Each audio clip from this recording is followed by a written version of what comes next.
मेरे प्यारे दोस्तों, आप सब लोगों को मेरा प्रेम प्यार भरा नमस्कार।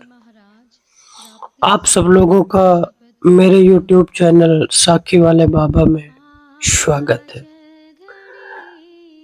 अध्यात्म के रास्ते पर चल रहे समस्त जीवों के सामने सबसे बड़ी रुकावट आती है कि अपने गुरु को आखिर कैसे पहचाना जाए। तो आज का जो विषय है, हम इसी विषय पर चर्चा करेंगे। तो मैं गुजारिश करना चाहता हूं कि आप लोग वीडियो को अंत तक जरूर सुनें। अपने गुरु को पहचानने के निर्देश क्या हैं? गुरु को कैसे पहचाने? गुरु क्या होता है? गुरु हमारे लिए करता क्या है? असल में गुरु ही परमात्मा होता है। एक बहुत महत्वपूर्ण जानकारी आपको वीडियो के अंत में दी जाएगी, इसलिए मैं गुजारिश करता हूं कि वीडियो को आप अंत तक अवश्य सुने। तो चलो चलते हैं हम अपने वीडियो की तरफ। सबसे पहला सवाल यह बनता है कि हमारे सामने आखिर गुरु आ जाए तो हम उसको कैसे पहचानें, उसकी कैसे पहचान करें कि यह असल गुरु है।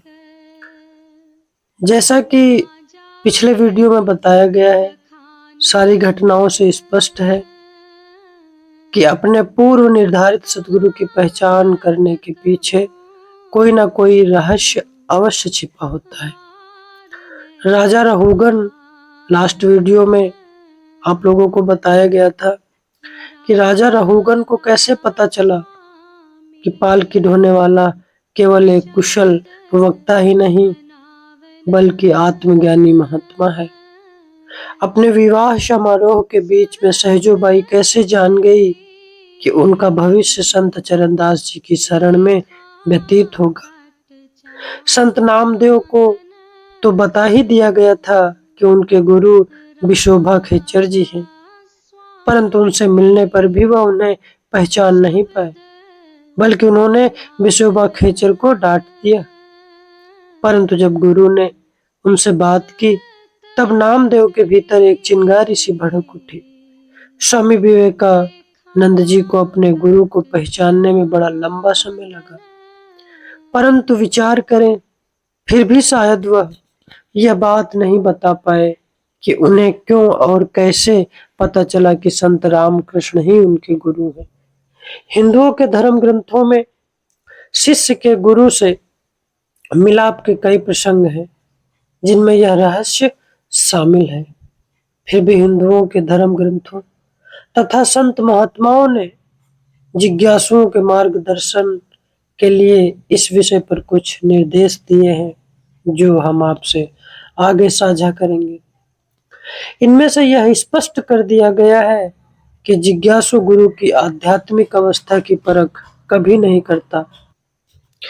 एक बहुत महत्वपूर्ण बात मैं आप लोगों के सामने साझा करना चाहता हूँ कि हम कभी भी पूरे गुरु की तलाश नहीं कर सकते। पूरा गुरु ही अगर चाहे तो हमें ढूंढ सकता है, हम नहीं। एक अज्ञानी भला किसी की आध्यात्मिक उन्नति का अंदाजा कैसे लगा सकता है? यह असंभव है भाई, असंभव। फिर भी जिज्ञासु की सहायता के लिए कुछ निर्देश दिए गए हैं ताकि वह खुद को ढोंगी गुरु से बचा सके। वो कौन कौन से निर्देश हैं, उनका खुलासा हम आगे अवश्य करेंगे। अपने गुरु को पहचानने के लिए कुछ निर्देश हैं जो हर एक जिज्ञासु को जानना बहुत जरूरी है। किसी ऐसे गुरु की तलाश में अपने जीवन को मत बर्बाद कर देना। पूरे गुरु की तलाश के लिए उसकी पहचान क्या है? हिंदुओं के धर्म ग्रंथों के अनुसार अगर देखा जाए तो शिष्य को गुरु की परख केवल उनके बाहरी स्वरूप के आधार पर कभी नहीं करनी चाहिए। यह एक बहुत महत्वपूर्ण विषय है, क्योंकि भोले भाले लोग प्रायः किसी को भी साधु के वेश में देखकर मान लेते हैं कि यह बहुत बड़ा महात्मा होगा। क्या हमने कभी विचार नहीं किया है कि गुरु गीता में क्या लिखा है। मान सम्मान और पूजा का पात्र बनने के लिए गेरुआ वस्त्र पहनकर हाथ में धर्म दंड धारण करने वाले व्यक्ति को महात्मा नहीं कहा जाता। महात्मा तो केवल परम ज्ञान प्राप्त करने में लीन रहता है। गुरु गीता में आगे यह भी तो लिखा है कि जिज्ञासु को ऐसे गुरुओं से सावधान रहना चाहिए जो अध्यात्म ज्ञानी होने का ढोंग करते हैं। बचना चाहिए। गुरु कहलाने वाले ऐसे व्यक्ति से दूर रहना चाहिए जो अध्यात्म ज्ञान से रहित है, झूठा है, अहंकारी है, जो खुद अशांत है। वह भला किसी को क्या शांति दे सकता है। प्यारे जिज्ञासुओं, हमारी तरह आप लोग भी विचार करो। पत्थर के पास ऐसा कौन सा परम ज्ञान होता है कि वह दूसरे पत्थर को डूबने से बचा सके। आप परम ज्ञानी हैं, विचार करें। उसे तो खुद ही तैरना नहीं आता, वह दूसरे पत्थरों को कैसे पार ले जाएगा। अब एक सवाल बनता है कि अगर हमें कुशल तैराक बनना है तो पानी में कूदना ही पड़ेगा। यानी पानी में रहकर ही हम कुशल तैराक बन सकते हैं। कहने का भाव है कि इसी माया जाल में रहकर हम माया से निकलने का रास्ता खोज सकते हैं। तो प्यारे दोस्तों, मैं पुनः गुजारिश करना चाहता हूं कि आप मेरे साथ वीडियो के अंत तक जरूर चलें और इसका निष्कर्ष जरूर निकल आएगा। फिर हम बात करते हैं कि जिज्ञासु अपने गुरु के आध्यात्मिक ज्ञान की परख कैसे कर सकता है। ऐसा करने के लिए जिज्ञासुओं के आध्यात्मिक ज्ञान का स्तर ऊंचा होना परम आवश्यक है। अब शंकराचार्य जी सुझाव देते हैं कि जिज्ञासु जितने प्रश्न पूछना चाहते हैं उन्हें अवश्य पूछने चाहिए। हो सकता है कि कुछ प्रश्नों के उत्तर उनकी समझ से बाहर हो, परंतु उन्हें यह महसूस होना चाहिए कि वे गुरु के उत्तर देने के ढंग से संतुष्ट हो गए हैं। इसके अतिरिक्त जिज्ञासुओं को इस बात पर ध्यान देने का प्रयत्न करना चाहिए कि गुरु में कुछ विशेष लक्षण हैं या नहीं। आओ खुलकर इसके विषय में वार्ता करते हैं। गुरु वह है जिसमें किसी बात के पक्ष और विपक्ष में तर्क देने का सामर्थ्य हो, जिसमें प्रश्नों को समझने और उन्हें याद रखने की क्षमता हो ताकि वह उनका उत्तर दे सके, जिसके अंदर शांति, आत्मसंयम, करुणा और दूसरों की सहायता करने की इच्छा हो, जो धर्म ग्रंथों का ज्ञाता हो, जो देखे अनदेखे भोगों से विरक्त हो, जो सभी प्रकार के कर्मों से जुड़ी इच्छाओं को त्याग चुका हो, जो ब्रह्मा का ज्ञाता हो और उसी में रम गया हो, जो कभी भी नैतिक नियमों का उल्लंघन नहीं करता हो और जिसमें आडंबर, अभिमान, छल, कपट, धोखाधड़ी, ईर्ष्या, झूठ, अहंकार और मोह जैसे दोष कदापि न हो, जिसका एकमात्र लक्ष्य दूसरों की सहायता करना हो और जिसके अंदर केवल दूसरों को ब्रह्म ज्ञान देने की इच्छा हो। अब तर्क की बात अगर करते हैं तो स्वामी विवेकानंद जी व्यवहारिक परामर्श देते हुए शिष्य को इन 3 पहलुओं पर सोच विचार करने के लिए कहते हैं। आप जी क्या कहते हैं? सतगुरु धर्म ग्रंथों के सार पर ध्यान देते हैं, न कि शब्दों के वाद विवाद पर। उनका जीवन पावनता और नैतिकता का एक जीता जागता उदाहरण होता है। उनके उपदेश का मुख्य उद्देश्य केवल और केवल प्रेम होता है। सत्संगों में कितना प्रेम और सहज भाव से समझाया जाता है कि love is a god and God is a love, यानी प्रेम ही परमात्मा है और परमात्मा ही प्रेम है। अब हम विचार करें कि हम किसी से प्रेम करते हैं या कोई हमसे प्रेम करता है। अगर हम किसी से प्रेम करते हैं तो स्वार्थवश करते हैं, क्योंकि मानस भी कहती है कि आही रहे बड़न के रीति, अवगुण छाणी करे प्रतीति। एक बहुत महत्वपूर्ण तथ्य है जिस पर हमें विचार करना चाहिए कि गुरु के बारे में हमें यह अवश्य जान लेना चाहिए कि वह धर्म ग्रंथों का असली भाव या मूल तत्व समझता हो। जो गुरु शब्दों में उलझा रहता है और मन को शब्द जाल में उलझा देता है, वह मूल तत्व को तो खो देता है। केवल धर्म ग्रंथों के मूल तत्व का ज्ञान ही किसी को सच्चा धर्म गुरु बनाता है। दूसरी आवश्यक शर्त है गुरु का निर्मल होना। स्वयं परम सत्य को प्राप्त करने और दूसरों को उसकी प्राप्ति का उपदेश प्रदान करने के लिए हृदय और आत्मा का निर्मल होना बहुत अनिवार्य है। जब तक आत्मा निर्मल नहीं हो जाती, तब तक परमात्मा से मिलाप नहीं हो सकता और ना ही परलोक की झलक मिल सकती है। इसलिए धर्म गुरु के विषय में सबसे पहले हमें यह देखना चाहिए कि वह कौन है और उसका उपदेश क्या है। उसे पूर्ण रूप में निर्मल होना चाहिए, तभी उसके कहे वचनों का कोई महत्व होता है, क्योंकि तभी वह सही अर्थों में परमात्मा का संदेश दूसरों तक पहुंचा सकता है। तीसरी शर्त जो सबसे महत्वपूर्ण है, उद्देश्य से संबंधित यह रखती है कि गुरु के उपदेश के पीछे धन, संपत्ति, नाम और प्रसिद्धि प्राप्त करने जैसा कोई छिपा हुआ उद्देश्य या निजी स्वार्थ कभी नहीं होना चाहिए। उसके कार्य का उद्देश्य केवल प्रेम, समस्त मानव जाति के प्रति प्रेम होना चाहिए। जब आप देख लेते हैं कि आपके गुरु इन 3 शर्तों पर खरे उतरे हैं, तभी हम उनके साथ सुरक्षित रह सकते हैं, अन्यथा गुरु भी डूबेगा और हमें भी डुबो देगा। अब विचार करते हैं कि जैसे कि स्वामी विवेकानंद जी कहते हैं कि गुरु आध्यात्मिकता का प्रसार करता है। यदि गुरु का हृदय निर्मल नहीं है या फिर उसके उपदेश देने का उद्देश्य प्रेम के बजाय कुछ और है, जैसे कि धन या प्रसिद्धि की चाह, तब यह उद्देश्य उसकी ज्ञान का प्रसार करने की योग्यता में बाधा बन जाएगा।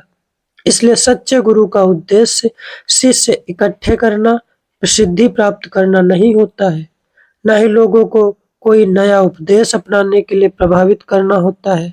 अमेरिका की यात्रा के दौरान एक बार स्वामी विवेकानंद जी ने कहा कि मैं इस उद्देश्य से नहीं आया हूं कि आप अपना धर्म बदलकर नया धर्म अपनाएं। मैं चाहता हूं कि आप अपने धर्म में ही आस्था रखें। मैं मेथडिस्ट यानी कि ईसाई मत के नियमवादी को एक बेहतर मेथडिस्ट, एक प्रेस्बिटेरियन ईसाई मतावलंबी को एक बेहतर प्रेस्बिटेरियन और एक यूनिटेरियन को एक बेहतर यूनिटेरियन बनाना चाहता हूँ। मैं आपको सत्य के साथ जीना और अपनी आत्मा के आंतरिक प्रकाश को प्रकट करना सिखाना चाहता हूँ। स्वामी शिवानंद जी सुझाव देते हैं कि जब जिज्ञासु यह निश्चित करने का प्रयत्न कर रहा होता है कि कोई गुरु उसके लिए सही है या नहीं, उस समय उसे गुरु की संगति में होने वाले अनुभव पर ध्यान देना चाहिए। ज्यादा तर्क वितर्क किए बिना जिज्ञासु को यह देखना चाहिए कि उस पर गुरु का कैसा प्रभाव पड़ रहा है। अब थोड़ा सा रुककर एक पहलू पर विचार करें कि यदि किसी महात्मा की संगति में हमें शांति मिलती है, यदि हमें उनके प्रवचनों से प्रेरणा मिलती है, यदि वह हमारी शंकाओं को दूर करने की योग्यता रखते हैं, यदि वह काम, क्रोध, लोभ, मोह, अहंकार से मुक्त हैं, स्वार्थ रहित हैं, उनमें प्रेम भाव है और अहम भाव एक पैसे का नहीं है, तो तुम उन्हें अपना गुरु मान सकते हो। जो दूसरे संदेह दूर करने में समर्थ है, जो तुम्हारी साधना के प्रति सहानुभूति रखते हैं, जो तुम्हारी मान्यताओं या धार्मिक सिद्धांतों में हस्तक्षेप नहीं करते, बल्कि जिस अवस्था में तुम हो वहीं से तुम्हारी सहायता करना आरंभ कर देते हैं, जिनकी संगति में तुम्हें आध्यात्मिक उन्नति की अनुभूति होती है, वही तुम्हारे गुरु हैं। एक बार गुरु की शरण में आने के बाद पूरी आस्था के साथ उनका अनुसरण करो। परमात्मा गुरु के माध्यम से तुम्हारा मार्गदर्शन जरूर करेगा। गुरु के चुनाव में अपनी बुद्धि या तर्क का ज्यादा प्रयोग मत करो। ऐसा करोगे तो तुम सफल नहीं हो पाओगे। अब अंत में जब किसी व्यक्ति को अपने गुरु मिल जाते हैं तो उसे पता चलता है कि वही उसके गुरु हैं। यह केवल बुद्धि द्वारा किया गया विश्वास नहीं है, यह आत्मा की गहराइयों में गुरु द्वारा स्वीकार किए जाने की शांति तथा संतोष की अनुभूति है, क्योंकि जीव अपने गुरु के पास पहुंच चुका होता है। स्वामी विवेकानंद जी कहते हैं, जब सूर्य उदय होता है तब हमें अपने आप ही इसका एहसास हो जाता है, और जब मानव जाति का कल्याण करने वाला गुरु हमारी सहायता के लिए आता है तब आत्मा अपने आप जान जाती है कि उसके अंदर सत्य का प्रकाश होने लगा है। जो लोग अपने गुरु की खोज में लंबे समय तक प्रयत्न करने पर भी सफल नहीं होते हैं, उनको स्वामी शिवानंद जी एक सलाह प्रेरणा देते हुए कहते हैं। आप जी क्या कहते हैं, ध्यान से सुने। यदि आप उच्च कोटि के गुरु को नहीं खोज पाते हैं तो हम किसी ऐसे साधु के निर्देशों का पालन करने का प्रयत्न करें जिसे इस मार्ग पर चलते हुए कुछ वर्ष हो गए हों, जिसमें निर्मलता तथा अन्य सद्गुण हो, और जिसे धर्म ग्रंथों का भी कुछ ज्ञान हो।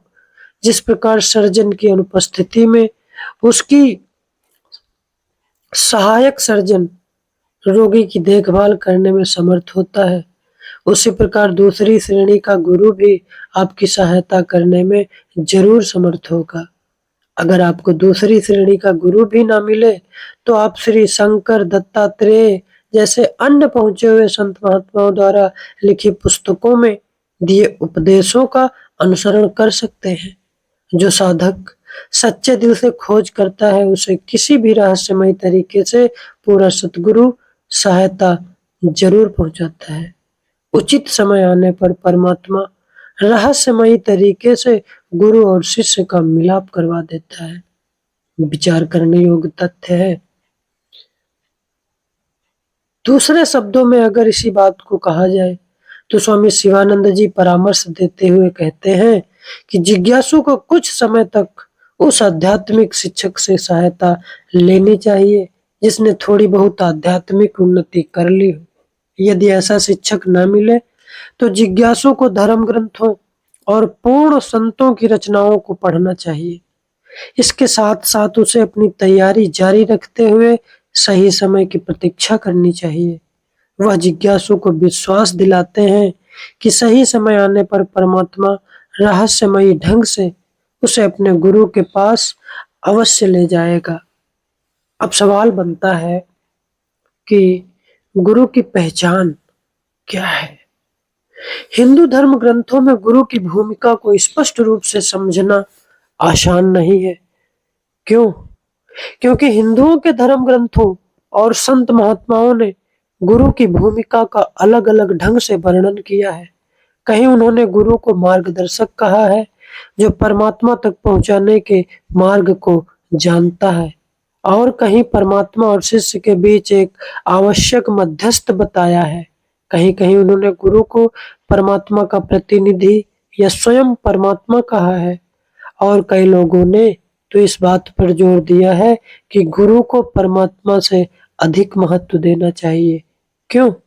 क्योंकि हम लोगों ने किताबों में यही तो पढ़ा है कि गुरु गोविंद दो खड़े, काके लागू पाए, बलिहारी गुरु आपने जिन गोविंद दियो बताए। विचार करें, इस संसार में मार्गदर्शक के रूप में गुरु हमारे लिए क्या करते हैं।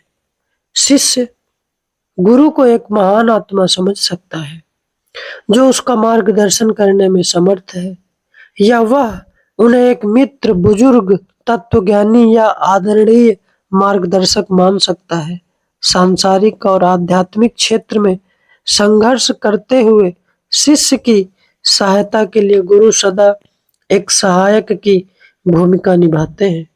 सांसारिक क्षेत्र में वह आम तौर पर सलाह देते हैं कि शिष्य को किस प्रकार बिना संतुलन खोए जीवन की समस्याओं का सामना करना चाहिए और नैतिक मूल्यों पर कैसे दृढ़ विश्वास रखना चाहिए, जैसे कि अहिंसा का पालन करना, विशेषकर ऐसे संसार में जहां नैतिक मूल्यों पर दृढ़ रहने वाले लोगों की या तो अवहेलना की जाती है या फिर उनका फायदा उठाया जाता है। गुरु शिष्य की गलतियां सुधारने में भी बहुत बड़ी भूमिका निभाते हैं। इस रूप में गुरु एक श्रेष्ठ तथा महान शिक्षक की भूमिका निभाते हैं। अब रही बात आध्यात्मिक की, तो आध्यात्मिक क्षेत्र में गुरु उन सूक्ष्म मंडलों के जटिल और गूढ़ रहस्य हमको समझाते हैं जिन्हें हमारी ये स्थूल आंखें देख ही नहीं सकती। वह शिष्य को अंतर्मुखी साधना या योग अभ्यास को सही विधि बताकर उसका मार्गदर्शन करते हैं, ताकि शिष्य को स्वयं इनके सत्य होने का प्रमाण अंदर जाकर मिल सके। गुरु कई प्रकार से मार्गदर्शन करते हैं। कुछ भागवत गीता या श्रीमद् भागवतम आदि धर्म ग्रंथों की व्याख्या करके उनके उपदेश पर प्रकाश डालते हैं। कुछ गुरु आध्यात्मिक विषयों पर प्रवचन देकर और कुछ गुरु शिष्यों के साथ बातचीत करके या सोच विचार करने योग्य ग्रंथों द्वारा प्रेरणा देते हैं। हालांकि यह स्वाभाविक है कि परमात्मा तक पहुंचने के मार्ग के बारे में वही समझा सकता है जो स्वयं उस मार्ग से गुजर चुका हो। स्वामी शिवानंद गुरु की भूमिका को सरल शब्दों में समझाते हुए कहते हैं, आप जी क्या कहते हैं, आओ समझे। आप जी कहते हैं कि जो व्यक्ति स्वयं बद्रीनाथ तीर्थ स्थान जा चुका हो, केवल वही तुम्हें वहां का रास्ता बता सकता है। अध्यात्म में अपना रास्ता ढूंढना और भी ज्यादा कठिन है। मन प्रायः मार्ग से भटका देता है।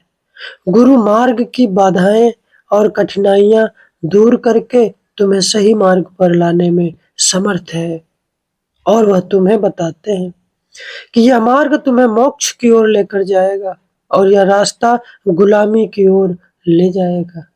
भले ही तुम बद्रीनाथ जाना चाहते हो, परंतु उनके मार्गदर्शन के बिना तुम दिल्ली पहुंच जाओगे, बद्रीनाथ नहीं पहुंच जाओगे।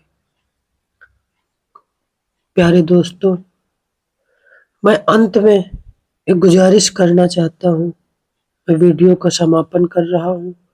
अगले वीडियो में जिन लोगों को हमारे वीडियो पसंद आते हैं, वही लोग इस चैनल को अवश्य सब्सक्राइब कर ले और अपने किसी जान पहचान वाले के साथ जरूर शेयर करें, साझा करें।